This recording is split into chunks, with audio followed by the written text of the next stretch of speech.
पर्दछ एक कठोर पापी हृदय। मेरो पापको ऋण येशूले तिरे, पापको त्यो रक्तले दागलाई हिउँसरी पारे। अयोग्य थिए पाउन ख्रीष्ट येशूको दया, पाए पापको क्षमा ख्रीष्टको बलिदानद्वारा। मेरो पापको ऋण येशूले तिरे, पापको त्यो रक्तले दागलाई हिउँसरी पारे। सिंहासनको अघि जब उभिदछु, येशूको मृत्युद्वारा बाँचे तब भन्नेछु। मेरो पापको ऋण येशूले तिरे, पापको त्यो रक्तले दागलाई हिउँसरी पारे।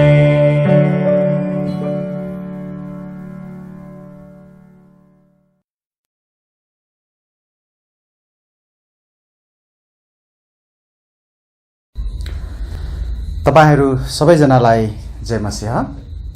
आउनुहोस् हामी यस महिनाको र यस हप्ताको प्रार्थनाका विषयहरू तथा सूचनाहरू सुन्नेछौँ। यस सेप्टेम्बर महिनाको नयाँ प्रार्थनाको सूची तपाईँ यस मण्डलीका सदस्यहरूलाई इमेल र भाइबर मार्फत पठाएका छौँ। तपाईहरूले ती प्रार्थना का सूचीहरूमा रहेका प्रार्थना अनुरोधहरूलाई आफ्नो व्यक्तिगत र पारिवारिक प्रार्थनामा सम्झना गर्नुहुन अनुरोध छ। यदि तपाईको कुनै प्रार्थना अनुरोध छ भने कृपया चर्चको फोन, एसएमएस र इमेल मार्फत आफ्नो प्रार्थना अनुरोध पठाउन सक्नुहुनेछ। अहिलेको समयमा चर्चका सबै सदस्यहरूको सुस्वास्थ्य तथा खाँचोहरूको निम्ति प्रार्थना गरौँ।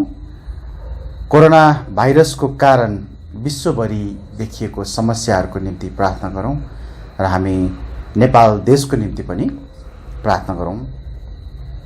यसैगरी स्वास्थ्य समस्या भएकाहरूको निम्ति पनि हामी प्रार्थना गरौँ। हामी स्थानीय मण्डलीहरूको निम्ति प्रार्थना गरौँ। Navajeevan Baptist church, Hetauda Bethel Baptist church, Berea Baptist church तथा विश्वभरि रहेका बाइबलीय चर्चहरूको निम्ति हामी प्रार्थना गरौँ। हामीले प्रार्थना गरिरहेका मिसनरी परिवारहरूको निम्ति प्रार्थना गरौँ। हामी हाम्रो देशमा रहेका मिसनरी परिवारहरू अनि साथै अरू देशहरूमा रहेका मिसनरी परिवारहरूको निम्ति हामी प्रार्थना गरौँ। धन्यवादका विषयहरू म बाँड्न चाहन्छु। अनलाइन र अन्य तरिकाबाट तपाईहरू जसले भेटीहरू उपलब्ध गराइरहनु भएको छ, तपाईहरूलाई म धन्यवाद दिन चाहन्छु र परमेश्वरलाई पनि धन्यवाद दिन चाहन्छु तपाईहरूको इमानदारीता र विश्वासयोग्यताको निम्ति। र अब आउने नेपाली महिनामा हामी सुरुमा हामीले मण्डलीको भाडा पनि तिर्नुपर्नेछ। मण्डली भवनको भाडा अनि हो, हामी अब त्यहाँ भेला हुन सकिरहेका छैनौँ र पनि अब हामीले तिर्नुपर्ने कुरा चाहिँ हामीले तिर्नु आवश्यक छ अनि प्रभुले जुटाउनु भएको छ र अझै जुटाउनु हुनेछ। तर तपाईहरूको दियाईको निम्ति पनि धन्यवाद छ। अनि अनलाइन सेवाको निम्ति तपाईहरूले निरन्तर प्रार्थना गरिदिनु भएको छ, उत्साह दिइरहनु भएको छ, तपाईहरूलाई धन्यवाद छ। र अनलाइन सेवाहरू तयार पार्न सहायता गर्नुहुने सबै सहकर्मीहरूलाई पनि म धन्यवाद दिन चाहन्छु। हामी यस हप्ताको निम्ति नयाँ पदलाई हेरौँ। हामी अहिले हप्ता 36 मा छौं र यस हप्ताको निम्ति नयाँ पद छ, सबै वैरभाव हटाऊ। पहिलो पत्रुस 2:1। सबै वैरभावलाई हटाऊ भनेर हामीलाई परमेश्वरले आज्ञा दिनुभएको छ। हामी त्यसरी नै यो हप्ता आफूमा यदि कुनै वैरभावहरू छन् कसैप्रति भने हामी त्यसलाई हटाउन सकौं। हुन्छ, सूचना तथा प्रार्थनाका विषयहरूलाई म यही नै राख्नेछु।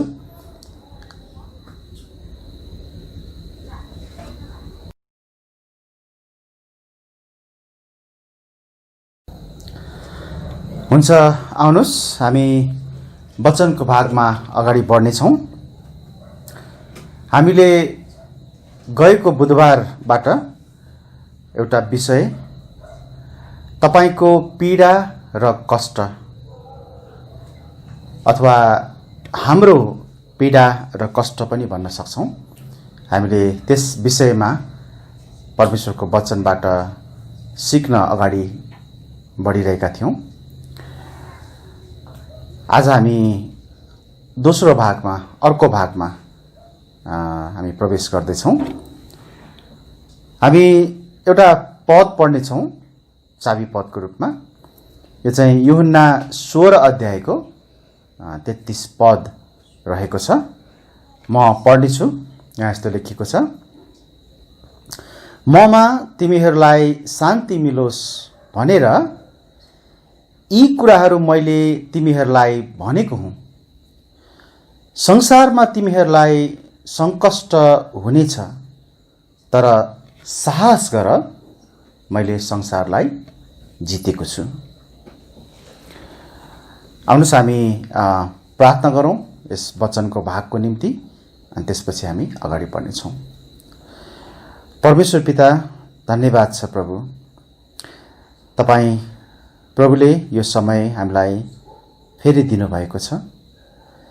तपाईको वचनबाट पढ्नु अनि तपाईको वचनबाट सिक्नु हाम्रो निम्ति आनन्दको कुरा हो र हाम्रो निम्ति आवश्यक पनि छ। प्रभु, हामी प्रार्थना गर्दछौँ आज पनि हामी हाम्रा पीडाहरू र कष्टहरूको बारेमा जुन विषयमा हामीले गएको हप्तादेखि सिक्न सुरु गरेका थियौं, हामी त्यसलाई अगाडि बढाउन सकौं। यस विषयबाट हामीले सान्त्वना पाउन सकौं, तपाईँ प्रभुबाटको सहायता हामी पाउन सकौं र सबै तपाईका प्रियहरूलाई, तपाईका जनहरूलाई यस वचनद्वारा आशिष मिलेको होस्। अनि मलाई बाँड्नको निम्ति अनि साथै रूपालाई सांकेतिक भाषामा अनुवाद गर्नको निम्ति पनि तपाईँ सहायता गरिदिनुहोस्। हामी वचनलाई लिएर अगाडि बढ्दैछौँ, हामीलाई आशिष दिनुहोस्। आशिष माग्छौँ प्रभु येशूको नाममा, आमेन।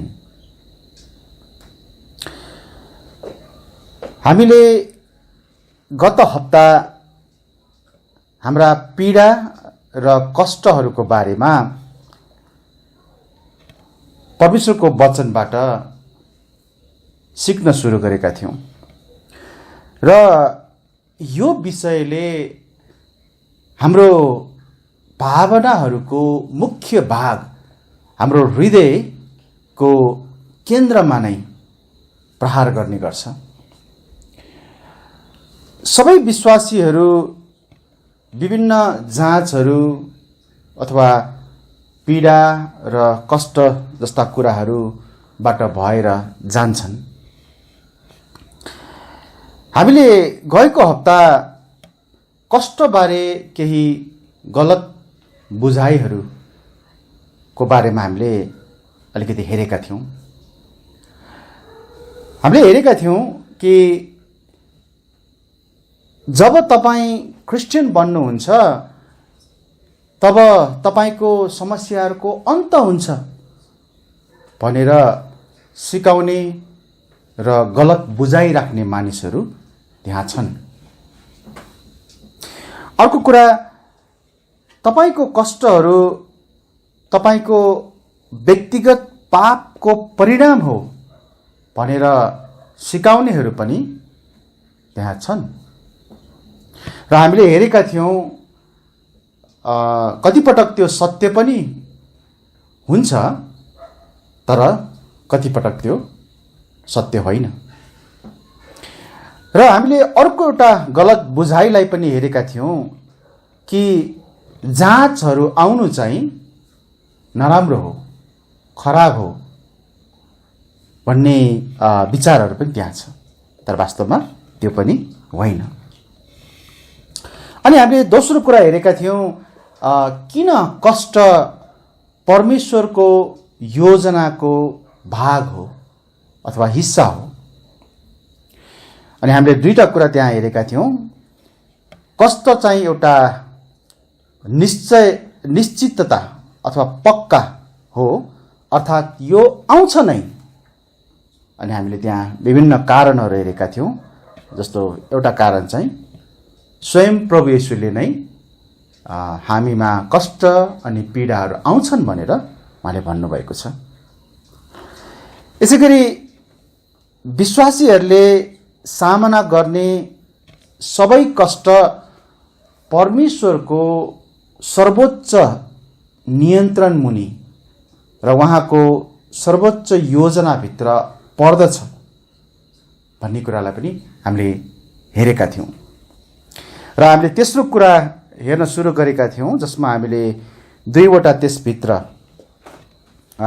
बुँदा हामीले हेरिसकेका छौँ। एउटा, कष्टले हाम्रो विश्वासको सामर्थ्यलाई प्रकट गर्दछ, र दोस्रो कुरा चाहिँ कष्टले हामीलाई वास्तवमै हामीले केलाई प्रेम गर्दछौँ भन्ने कुरालाई पनि प्रकट गर्दछ, छर्लङ्ग पार्दछ। आज हामी कष्टका फाइदाहरूमा अर्को कुराहरू, बाँकी कुराहरू हामी हेर्न जाँदैछौँ। अब हामी ग नम्बरको बुँदामा हामी अगाडि बढ्दैछौँ। यो बुँदा यस्तो छ, कष्टले हामीलाई नम्रता र धैर्यता सिकाउँछ र परमेश्वरमाथि राखिने भरोसाको विकास गर्दछ। है, कष्टले हामीलाई नम्र हुन सिकाउँछ, धैर्य हुन सिकाउँछ र हामी चाहिँ परमेश्वरमाथि भरोसा राख्न सकौँ भन्ने कुरामा हामी चाहिँ बढ्दै जान्छौँ। हामी विकास हामीमा त्यो हुन्छ। दोस्रो कोरिन्थी 12 अध्यायको 7 पद हामी पढ्नेछौँ। यदि तपाईँले यस पदमा हेर्नुभयो भने त्यहाँनिर चाहिँ परमेश्वरमाथि राखिने भरोसा को कुरा पाउनुहुन्छ। यहाँ यस्तो लेखिएको छ, अनि प्रकाशहरूको भरपुरीको कारणले म नापभन्दा बढी नफुलौँ भनेर मेरो शरीरमा एउटा काँडा अर्थात् शैतानको एउटा दूत दिइयो। नापभन्दा बढी नफुलौँ भनेर मलाई मुक्काले हान्नका निम्ति दिइयो। तपाईले यस पदलाई पढ्नुभयो भने परमेश्वरले प्रेरित पावल कहाँ किन जाँच पठाउनु भएको छ भन्ने कुराको जवाफ पाउनुहुन्छ। यहाँ परमेश्वरले पावललाई अथवा पावल कहाँ जाँच पठाउनुको कारण चाहिँ नफुलौँ भनेर भनिएको छ। हेर्नुहोस्, पावलले परमेश्वरबाट प्रशस्त मात्रामा प्रकाशहरू प्राप्त गरेका थिए र आफैमा ठुलो विचार गर्न थाल्न सक्थे। उसले आफैलाई र ठुलो व्यक्ति भन्ने विचार मैले त धेरै प्रकाश पाएको छु भनेर उनले विचार गर्न थाल्न सक्थे। तर पावलको नम्रतालाई सुरक्षित राख्न जोगाउनको निम्ति परमेश्वरले शैतानलाई पुरानो रोगको समस्याद्वारा उनलाई अथवा पावललाई प्रहार गर्न दिनुभयो। पावलले आफैमा कुनै सामर्थ्य छैन भन्ने कुरालाई बुझे, बोध गरे। उनी परमेश्वरको अनुग्रहमाथि आश्रित थिए, परमेश्वरको अनुग्रहमाथि ऊ चाहिँ रहेका थिए। तपाईले दोस्रो कोरिन्थी 12 अध्यायको 7 पददेखि 10 पदसम्म पढ्नुभयो भने पावलले कष्टको छुटकाराको निम्ति प्रार्थना गरेको कुरालाई त्यहाँ देखाइएको छ। 3 पटक उनले प्रार्थना गरेको छ, तर जवाफमा परमेश्वरले हुन्न अथवा उसको रोगलाई चाहिँ परमेश्वरले निको नपार्ने जवाफ दिनुभएको छ। कष्ट आनन्ददायी नहोला, तर यो आवश्यक छ। कष्टले हामीलाई आनन्द दिँदैन, तर कष्टले कतिपटक हामीलाई नम्र तुल्याउने, हामीलाई धैर्यवान बनाउने अनि परमेश्वरमा भरोसा राख्दै अगाडि बढ्ने तुल्याउँछ। पहिलो पत्रुस 2 अध्यायको 20 पदलाई पनि एकचोटि हेरौँ न। त्यहाँ यस्तो लेखिएको छ, पहिलो पत्रुस 2 अध्यायको 20 पदमा, किनकि आफ्ना अपराधहरूले गर्दा तिमीहरूले मुक्का खाएर त्यसलाई धीरजसँग सहयो भने बढाइ गर्ने कुरा के छ र? प्रश्न गरिएको छ, बढाइ गर्ने कुरा के छ र? तर असल काम गरेर पनि त्यसका लागि दुःख भोग्छौ र त्यसलाई धीरजसँग सहन्छौ भने परमेश्वरका सामु यो प्रशंसाको योग्य छ। यहाँनिर के कुरा चाहिँ ग्रहणयोग्य छ भनेर परमेश्वरले भन्दै हुनुहुन्छ त? हेर्नुहोस् त यहाँनिर यो पदमा, तिमीहरूले धीरजसँग सहयो अथवा सहन्छौ भने यो चाहिँ ग्रहणयोग्य छ भनेर यहाँ भनिएको छ, अथवा यसलाई चाहिँ यहाँ प्रशंसा योग्यको भनेर भनिएको छ है। अब हामीले सहनु पर्ने कुरालाई यहाँ सिकाइएको छ। हामीलाई हाम्रो जीवनमा आउन सक्ने पीडा र कष्टहरूलाई हामीले सहँदाखेरि अथवा अझ धीरजसँग सहँदाखेरि यसले चाहिँ हामीलाई अझ बलियो बनाउने काम गर्दछ भनेर यहाँ चाहिँ सिकाइएको छ। हेलेन केलर एकजना व्यक्ति हुनुहुन्छ, उहाँले यस्तो भन्नुभयो, हेलेन केलर उहाँको नाम, तपाईका अभावहरूलाई सामना गर्नुहोस् र ती अभावहरूलाई स्वीकार गर्नुहोस्, तर तीहरूले अर्थात् ती अभावहरूले तपाईलाई अधीनमा पार्न नदिनुस्। तीहरूलाई तपाईको धैर्यता, मधुरता, अन्तर्दृष्टिलाई सिकाउन दिनुस्।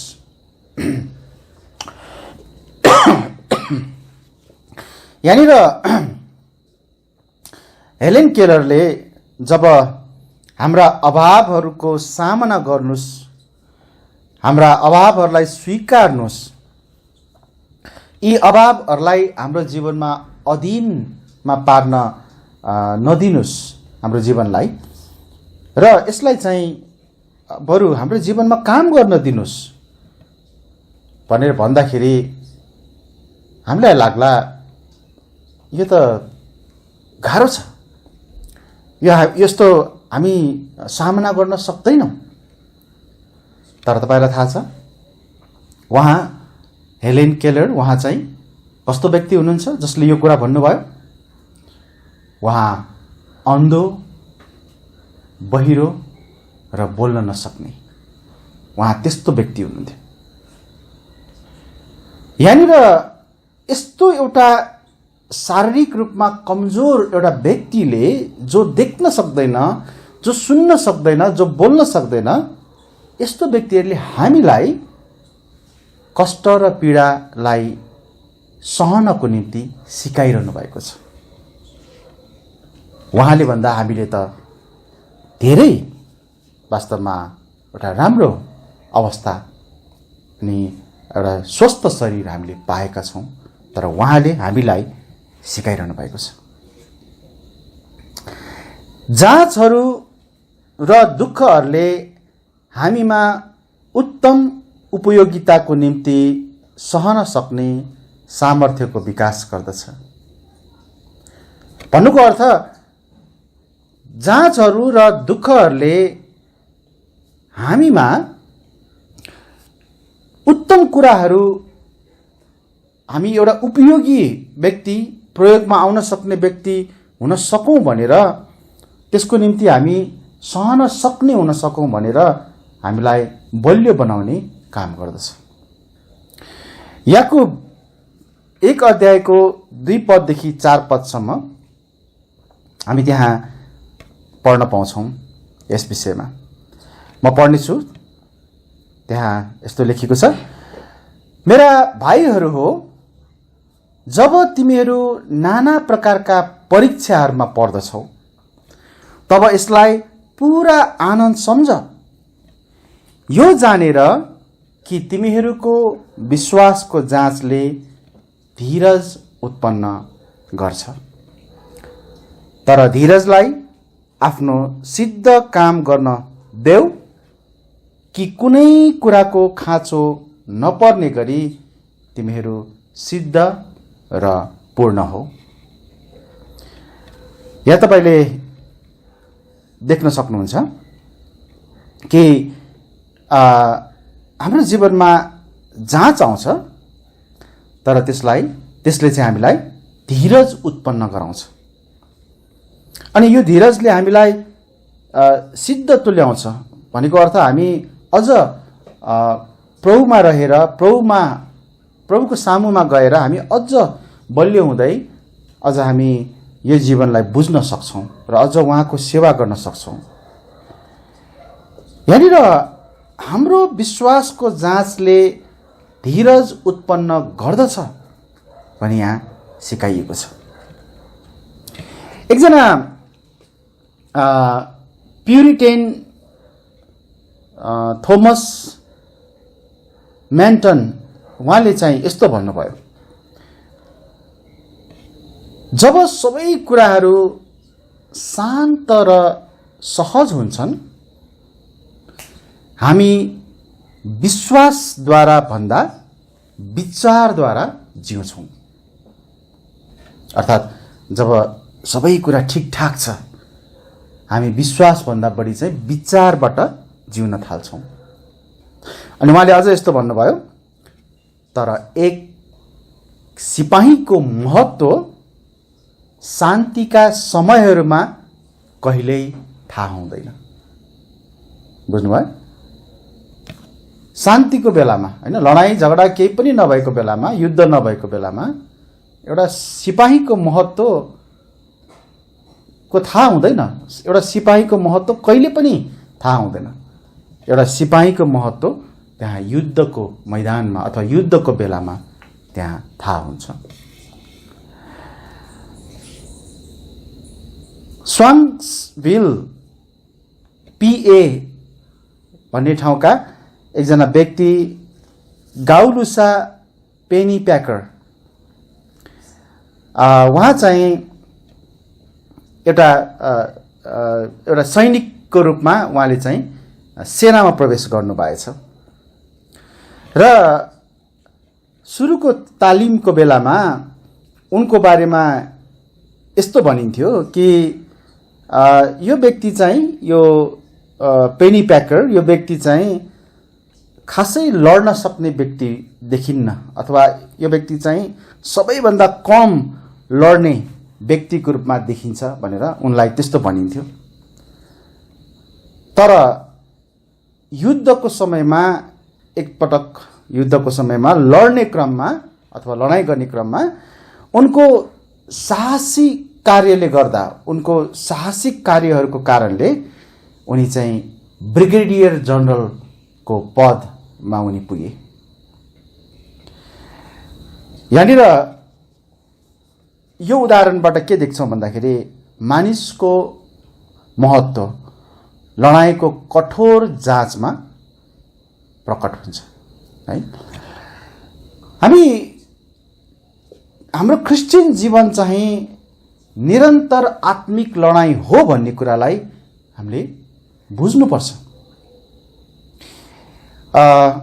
यो आत्मिक लडाईँले हामी विश्वासीहरूलाई अझ बढी अभ्यास गर्ने तुल्याउँछ र हाम्रो आत्मिक मांसपेशीहरू अझ बलियो हुँदै जान्छ र अझ बढी उपयोगी हुँदै जान्छ। यस प्रक्रियाले हाम्रो आत्मिक सहनशीलतालाई अझ निर्माण गर्दै लैजान्छ र भविष्यको सेवकाईको लागि हामीलाई अझ बढी उपयोगी बनाउँदछ। भजन संग्रह 77 अध्यायको 1 पददेखि 2 पदसम्म हेर्नुभयो भने लेखकले उनको समस्याको दिनमा के गरे त भन्ने कुरालाई तपाईले पाउन सक्नुहुन्छ। हाम्रो लागि पनि उस्तै नै हो। समस्याको दिनहरुमा हामीले के गर्नुपर्छ है। उनले यहाँ यस्तो लेखेका छन् भजन संग्रह 77 को 1 देखि 2 सम्म म पढ्दैछु। आफ्नो स्वर उचालेर मैले परमेश्वरलाई पुकारे, आफ्नो स्वर उचालेर परमेश्वरलाई पुकारे अनि उहाँले मतिर कान लगाउनु भयो। मेरो संकष्टको दिनमा मैले प्रभुलाई खोजेँ। रातभर मेरो हात फैलियो र थाकेन, मेरो प्राणले शान्त हुन मानेन। यहाँ तपाईले हेर्नुभयो भने भजनका लेखकले समस्याको दिनहरुमा उच्च स्वर उचालेर परमेश्वरलाई पुकारे भनेर भन्दैछन्। अझ उनले भन्दैछन् मैले प्रभुलाई खोजेँ। हामीले पनि गर्नुपर्ने यही नै हो। हामी समस्याहरूको समयहरुमा हामीले परमेश्वरलाई पुकार्नु र प्रभुलाई खोज्नु हामीले त्यो गर्नुपर्छ। कति त्यस्तो बेलामा परमेश्वरसँग रिसाउँछन्, क्रुद्ध हुन्छन्। त्यो गल्ती कहिले पनि गर्नु हुँदैन। उहाँले हामीलाई कष्ट दिन होइन तर मद्दत गर्नुहुन्छ। उहाँमा हामी दगुरेर जानुपर्छ, उहाँको नजिक जानुपर्छ र हामीले उहाँमाथि भरोसा राख्नुपर्छ। वास्तवमा नबढेको नहुर्केको अपरिपक्व क्रिस्चियनहरू परमेश्वरमा क्रुद्ध हुन्छन्, रिसाउँछन्।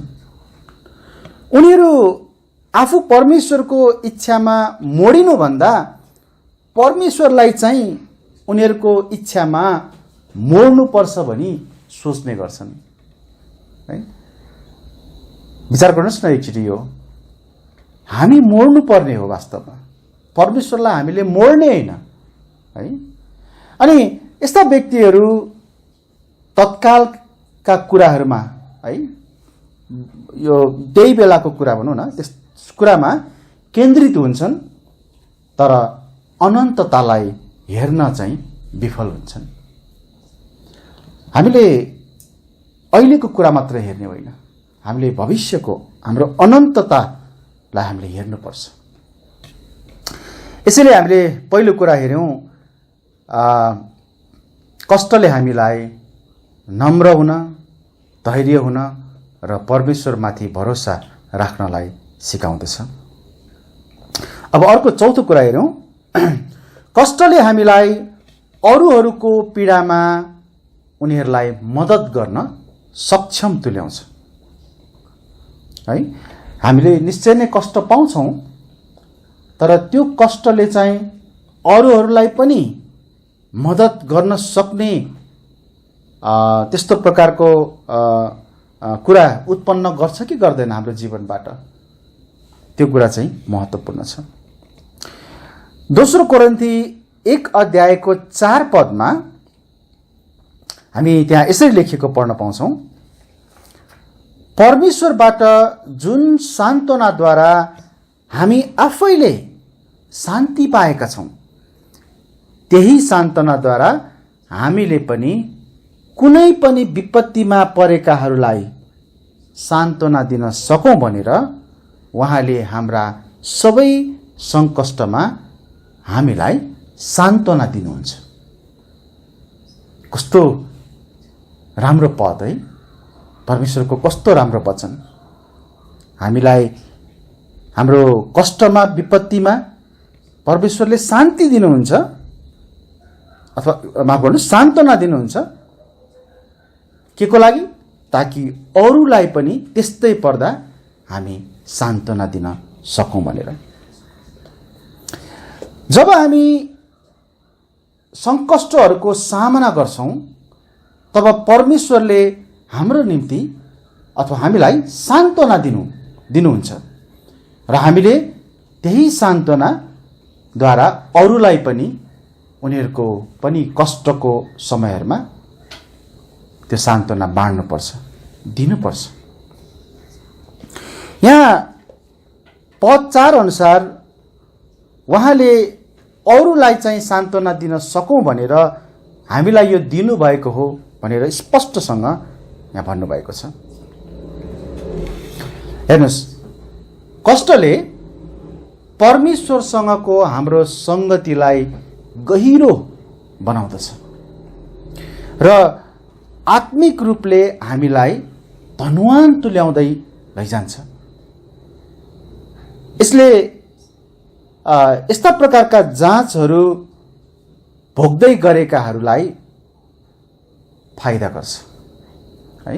जो अरू व्यक्तिहरू हुनुहुन्छ हैन, उहाँहरूले यस्तै प्रकारका जाँचहरू भोग्दै हुनुहुन्छ भने हामीले भोगेका ती जाँचहरूबाटको सान्त्वना जो पाएका छौँ, उनीहरूलाई बाँड्दाखेरि उनीहरूलाई त्यो फाइदा हुन्छ।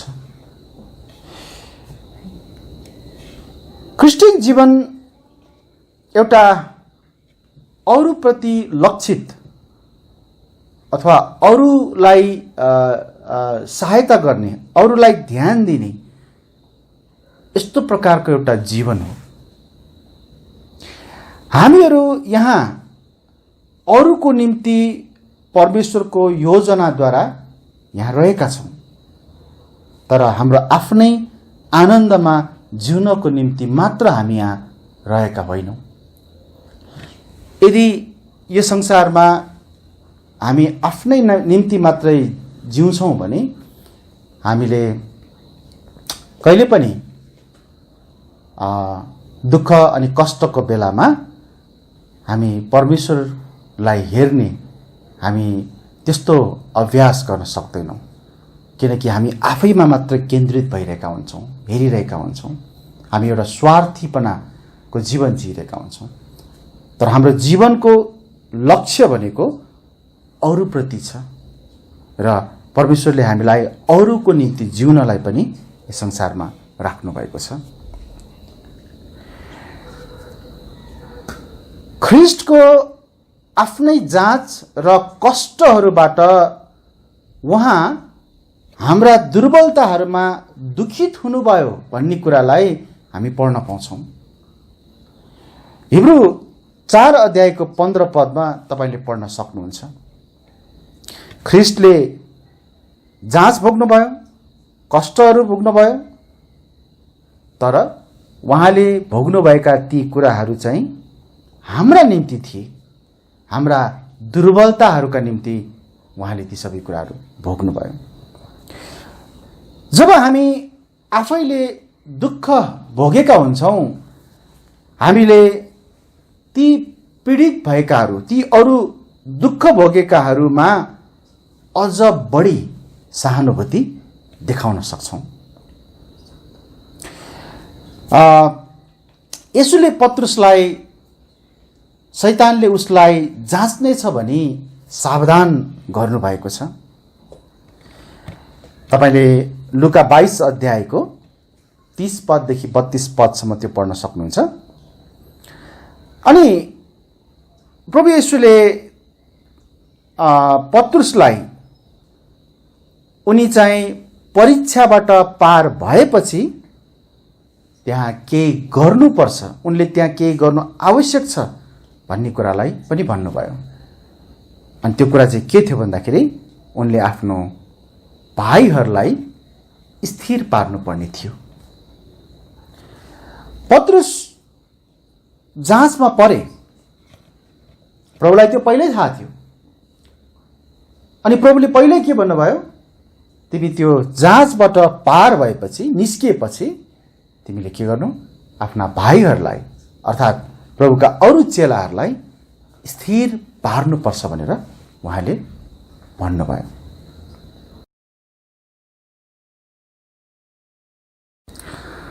आउनुहोस् हामी अब अर्को बुदालाई पनि हेर्नेछौँ। 9 नम्बर 5 नम्बर,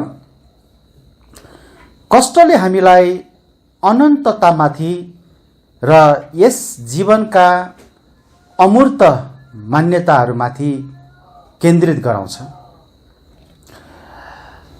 जाँचहरूले हामीलाई स्वर्गको इच्छा गर्न लगाउँछ। हामी यस पृथ्वीमा टलेर जाने कुराहरूभन्दा अनन्तका कुराहरूमाथि ध्यान लगाउँछौँ। तपाईले रोमी 8 अध्यायको 18 पददेखि 24 पदसम्म पढ्न सक्नुहुन्छ। त्यहाँ हामी के पाउँछौँ भन्दाखेरि यो संसारका कुराहरू चाहिँ टलेर जाने कुरा हो, यो अनन्त छैन। अनि त्यो भएपछि हाम्रो ध्यान चाहिँ अनन्तका कुराहरूमाथि हुन्छ है। अनि कष्टले हामीलाई यो संसार केही पनि होइन रहेछ, तर हाम्रो लागि चाहिँ आनन्दको ठाउँ अर्कै छ भन्ने कुरा बुझाउँदछ। एकपटक दोस्रो कोरिन्थी 4 अध्यायको 16 देखि 18 चाहिँ हामी पढौँ न। दोस्रो कोरिन्थी 4 अध्यायको 16 पददेखि 18 पदसम्म यस्तो लेखेको छ, यही कारणले हामी हिम्मत हार्दैनौँ। हाम्रो बाहिरी मान्छे नष्ट हुँदै गइरहेको भए तापनि भित्री मान्छे चाहिँ दिनदिनै नयाँ हुँदै गइरहेछ। किनकि हाम्रो क्षणभरको हल्का सङ्कष्टले हाम्रा निम्ति नाप्नै नसकिने र सदा रहने भारी महिमा उत्पन्न गर्छ। किनकि हामी देखिने कुराहरू होइन, तर नदेखिने कुराहरू हेर्दछौँ। किनकि देखिने कुराहरू चाहिँ थोरै दिनका हुन्, तर नदेखिने कुराहरू सदा रहिरहन्छ। यी पदहरूमा नष्ट हुने कुरा चाहिँ के हो त? हामीले यहाँ देख्न सक्छौँ हाम्रो बाहिरी मान्छे, अर्थात् हाम्रो यो वास्तवमा शरीरको कुरा गरिएको है, यो नष्ट हुन्छ। तर के चाहिँ नयाँ गरिएको छ त? हाम्रो भित्री मान्छे है। हामी जो नष्ट गरिँदैन हामीमा, त्यो चाहिँ हामी भित्र रहेको मान्छे हो जो नष्ट हुँदैन। र हाम्रो हल्का सङ्कष्ट अथवा यो वर्तमान यो संसारमा, यो शरीरमा हामी जिरहेको बेलामा हाम्रो जुन हल्का सङ्कष्ट छ, त्यो चाहिँ कति लामो अवधिको छ त, कति लामो छ त? हामी यो खण्डमा पढ्न पाउँछौँ छिनभरको, है, एकदमै एक छिनको भन्न खोजेको हो, थोरै। त्यो तुलना गर्दाखेरि अनन्तको जीवन र अहिलेको जीवनको तुलना गर्दाखेरि अहिलेको जीवन त छिनभरको, सानो छोटो। यहाँनिर पावलको उदाहरण दिइएको छ, दोस्रो कोरिन्थी 5 अध्यायको 1 पददेखि 8 पदसम्म। यहाँनिर पावलले चाहिँ हाम्रो शरीरको बारेमा यो चाहिँ एउटा डेरा रूपी र हाम्रो पृथ्वीको घर भनी उनले भनिरहेका छन्। हाम्रो शरीर मरे तापनि हामीसँग स्वर्गमा घर छ, एउटा स्वर्गीय शरीर, अनन्तको शरीर र परमेश्वरद्वारा नयाँ तुल्याइएको बनाइएको शरीर। हामीले यस महिमित शरीर पाउनेतर्फ हेर्नुपर्छ। यो जुन महिमित शरीर छ त्यसतर्फ हामीले हेर्नुपर्छ र हामीले यसको चाह गर्नुपर्छ। हालको यस सांसारिक शरीरमा भारहरू छन्, यसले सुस्केरा हाल्छ, यो मरणशील छ। तर एक दिन हामीले यो देहलाई, हामी यो शरीरलाई त्याग्छौँ र हाम्रो नयाँ महिमित शरीरलाई पहिरनेछौँ, प्राप्त गर्नेछौँ। अनि दोस्रो कोरिन्थी 5 अध्यायको 8 पद अनुसार जब हामीले यस वर्तमान शरीरलाई छोड्नेछौँ, त्यहाँ भनेको छ हामी प्रभुसित रहनेछौँ। हामीले हेर्यौँ कष्टका फाइदाहरूमा कष्टले हामीलाई नम्रता र धैर्यता अनि परमेश्वरमा भरोसा राख्न सिकाउँछ। कष्टले हामीलाई अरूहरूको पीडामा पनि सहायता गर्नको निम्ति मद्दत गर्छ। कष्टले हामीलाई अनन्ततामाथि हाम्रो जीवनलाई केन्द्रित अथवा ध्यान गर्ने, मन लगाउने तर्फ डोर्याउँछ। हामीले यी कुराहरूलाई हेऱ्यौँ। अब हामी एउटा अर्को मुख्य बुदामा जानेछौँ। हाम्रो चौथो मुख्य बुदा हो यो, चोट लागेको मानिसलाई कसरी सहायता गर्ने त? यसो भए चोट लागेको मानिसलाई कसरी सहायता गर्ने? उपदेशकको पुस्तक 4 अध्यायको 9 पददेखि 10 पदसम्म हामी एकचोटि पढ्नेछौँ। उपदेशक 4 अध्यायको 9 देखि 10। त्यहाँ यस्तो लेखेको छ, 1 जना भन्दा 2 जना असल हुन्, किनभने तिनीहरूले आफ्नो परिश्रमको असल प्रतिफल पाउँछन्। किनकि तिनीहरू लोटे भने एउटाले आफ्नो साथीलाई उठाउनेछ, तर हाय त्यसलाई जो लोट्दा हुँदी एक्लै हुन्छ, किनभने त्यसलाई उठाउने अर्को कोही हुँदैन। यहाँनिर हामी देख्न सक्छौँ एकजनाले अर्को व्यक्तिलाई लोट्ने बेलामा अर्थात् लड्ने बेलामा कसरी सहायता गर्न सक्छ। अनि सहायता गर्ने व्यक्ति भएन भने त्यो लडेको व्यक्तिको अवस्था के हुनेछ त्यो बताइएको छ। ऊ उठ्न सक्दैन। त्यही भएर त्यहाँ एक अर्कालाई सहायता गर्नुपर्छ। हामी चोट लागेका मानिसहरूको निम्ति उपलब्ध हुन सकौँ, उनीहरूको सामु जान सकौँ र एक अर्काको भारहरू उठाउन सकौँ। हामी चोट लागेकाहरूका निम्ति प्रार्थना गर्न सकौँ। हामीले प्रार्थना गर्नुपर्छ। हामीले टाढा छौँ भने पत्र लेख्ने, अहिले त धेरै अरू पनि उपायहरू छन्, फोनबाट, इमेलबाट। नजिक छौँ भने हामी गएर चाहिँ हात समात्ने, अँगालो हाल्ने, हामीले एउटा सान्त्वना दिने त्यो काम हामी गर्न सक्छौँ। तर यस्तो बेलामा हामीले आफैलाई सानो तुल्याउनु पर्छ, मामुली व्यक्ति तुल्याउनु पर्छ। याद राख्नुहोस्, जब एउटा व्यक्ति अति नै निराश हुन्छ तब थोरै सहायता चाहिँ ठुलो प्रचारभन्दा गएर चाहिँ एकदमै ठुलो गएर प्रचार गर्नुभन्दा सानो सहायता चाहिँ उत्तम हुन्छ, राम्रो हुन्छ। हामी सहभागी हुनुपर्छ त्यस्ता चोट लागेका व्यक्तिहरूमा हामी सहभागी हुनुपर्छ, उनीहरूको कष्टमा, उनीहरूको पीडामा। कष्टमा परेका व्यक्तिको जीवनमा सहभागी हुनु खाँचो छ। हुनसक्छ तपाईको सम्पूर्ण परिवार नै उनीहरूको लागि केही सहायता गर्ने हुन सक्छ कि मण्डली हामी हुन सक्छौं। व्यक्तिगत रूपमा पनि हामी कसैको निम्ति सहायता हामी बन्न सक्छौं। तपाईको निम्ति त्यहाँ खुशी प्राप्त गर्ने त्यहाँ फाइदा छ।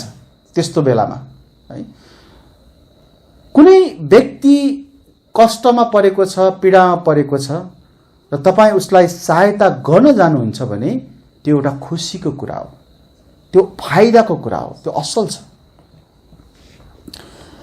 एकजना व्यक्ति पल टुर्नियर उहाँले भन्नुभयो, पल टुर्नियर, सान्त्वना दिनको निम्ति त्यहाँ धेरै कुराहरू भन्नु आवश्यक हुँदैन। सुनिदिनुस्, बुझिदिनुस्, प्रेम गरिदिनुस्, त्यति नै पर्याप्त छ। तपाईहरुलाई याद छ होला, हामीले यस पाठमा गएको हप्ता सुरुमै एकजना व्यक्तिको बारेमा चर्चा गरेका थियौं। उहाँको नाम चाहिँ जोय बेली अथवा हामीले त्यहाँ बेली भन्न सक्छौं। अनि याद छ होला तपाईहरुलाई, उनका 3 जना नानीहरू चाहिँ विभिन्न उमेरमा उनीहरू मरे है। साह्रो ठुलो पीडा ती दम्पति, ती श्रीमान श्रीमतीको जीवनमा परेको थियो। उनले यस्तो भनेका छन्, एक पटक उनले यस्तो लेखे, शोकले ग्रस्त भएर म बसिरहेको थिएँ, मेरो हृदय टुक्रिएको थियो, फाटिएको थियो।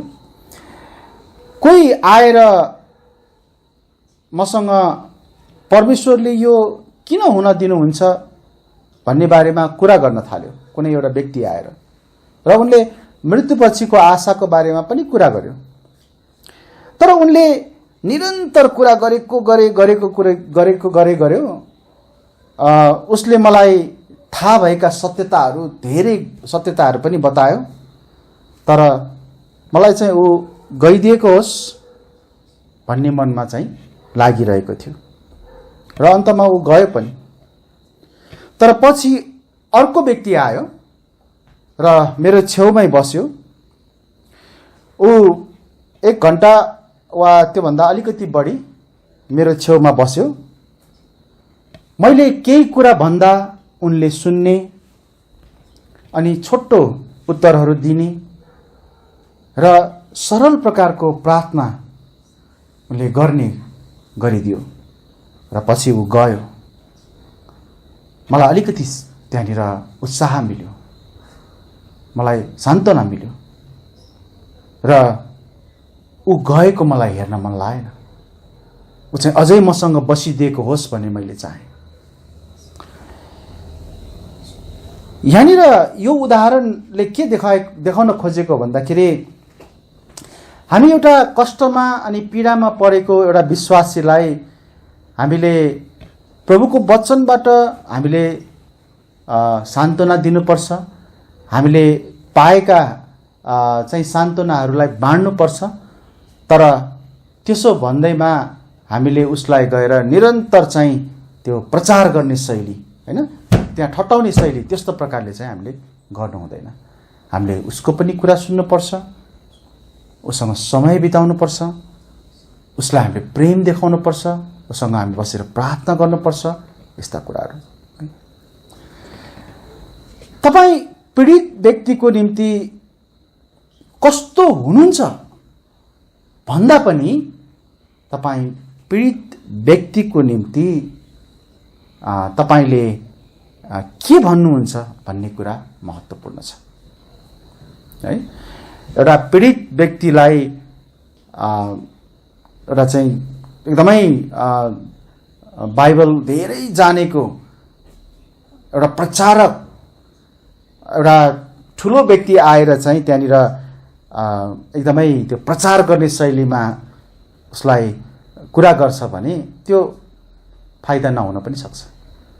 तर एउटा सामान्य विश्वासीले पनि गएर उसलाई यदि सान्त्वनाका शब्दहरूद्वारा उसलाई चाहिँ त्यहाँनिर उसका पनि कुरा सुन्ने, उसँग बसेर प्रार्थना गर्ने, उसलाई एउटा सामान्य प्रकारले त्यहाँ उसलाई कुराकानी गर्ने गर्यो भने त्यसले फाइदा त्यहाँ मिल्न सक्छ।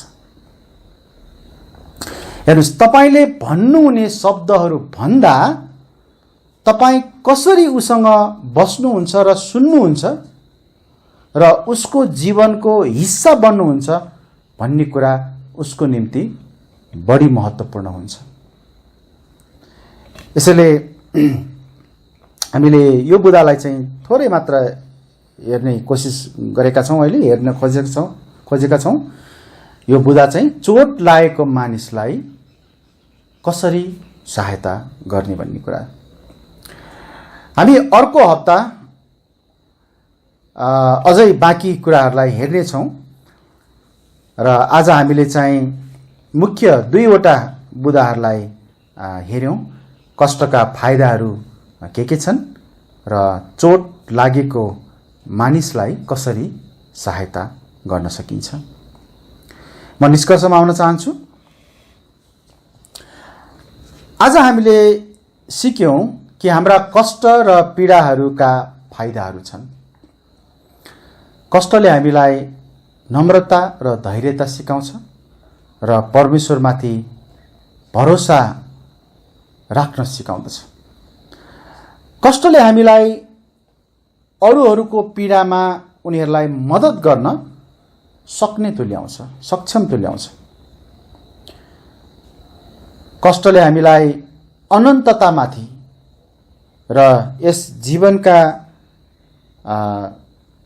अमूर्त मान्यताहरूमाथि केन्द्रित गराउँछ। आज हामीले यो पनि हेर्यौँ कि चोट लागेको मानिसलाई कसरी सहायता गर्ने। उनीहरूको निम्ति उपलब्ध हुनुहोस्, अर्थात् उनीहरूको सामु जानुस्, एक अर्काको भारहरू उठाउनुहोस्, चोट लागेकाहरूको निम्ति प्रार्थना गर्नुहोस् है। हामीले एउटा कष्ट र पीडामा परेका व्यक्तिलाई त्यसरी हामीले सहायता गर्न सक्छौँ। हामी अर्को हप्ता अझै पनि कष्ट अनि पीडाको बारेमा सिक्नेछौँ। तर याद राखौँ कि कष्ट अनि पीडाहरू हाम्रो जीवनमा कुनै न कुनै समयमा कुनै न कुनै प्रकारले आइरहेको हुन्छ। हामीले यसलाई चाहिँ परमेश्वरको योजनाको भाग हो भनेर बुझ्नुपर्छ। तर यो पनि बुझ्नुपर्छ कि परमेश्वर हाम्रो कष्ट र पीडामा उहाँले जान्नुभएको छ, उहाँ यसमा नियन्त्रक अथवा उहाँले यसलाई नियन्त्रण गरेर राख्नु भएको छ। उहाँको हातबाट यो गुमेको छैन अथवा उहाँको नियन्त्रणभन्दा बाहिर छैन। हामीले त्यो कुरालाई बुझ्नुपर्छ। आउनुहोस् हामी प्रार्थना गरौँ अनि त्यसपछि हामी आजको सेवालाई पनि अन्त गर्नेछौँ। म प्रार्थना गर्छु। हे हाम्रो स्वर्गमा बस्नुहुने पिता, प्रभु, हामी तपाईँ प्रभुको वचनको निम्ति धन्यवादी छौँ। प्रभु, तपाईँले आफ्नो वचनमा हामीलाई कहिले पनि हामीलाई सबै कुरा राम्रो हुन्छ यो संसारमा हुँदा। हामी बिरामी नै हुँदैनौँ, हामी आर्थिक अभावको सामनै गर्नु पर्दैन, हामीले सतावटै भोग्दैनौँ, हामीले दुःख कष्ट नै भोग्दैनौँ भनेर कहिले पनि तपाईँले भन्नुभएको छैन। तर बरु तपाईँले हामीले यस्ता कुराहरू भोग्नेछौँ भनेर भन्नुभएको छ। तर तपाईँले यो पनि भन्नुभएको छ कि यस्ता अवस्थाहरूमा पनि तपाईँ परमेश्वर हाम्रो साथमा हुनुहुन्छ अनि तपाईँले हामीलाई हुन दिनुहुन्छ, किनभने यस्तै कुराहरूले हामीलाई झनै तपाईँमा बढ्नको निम्ति मद्दत गर्दछ। आज हामीले सिकेका कुराहरूको निम्ति धन्यवाद छ प्रभु। हाम्रो जीवनमा पाएका कष्ट र पीडाहरू र त्यसको परिणाममा हामीले तपाईँबाट पाएका सान्त्वनाहरू हामी अरूलाई बाँड्ने, अरूको जीवनमा पनि त्यस्तै अवस्थाहरू आउँदा हाम्रा सान्त्वनाहरूद्वारा उनीहरूलाई पनि सान्त्वना दिन सक्ने हामी हुन सकौँ। चोट लागेकाहरूलाई हामी वास्ता गर्न सकौँ, उनीहरूलाई उठाउन सकौँ, प्रेम गर्न सकौँ। हामी प्रार्थना गर्दछौँ। आजको वचनको निम्ति धन्यवाद छ। यसपछिको हाम्रो बाँकी समय, हाम्रो जीवन तपाईँ प्रभुमै राख्दछौँ। आशिष माग्छौँ प्रभु येशूको नाउँमा, आमेन। हुन्छ, सबैलाई जय मसीह।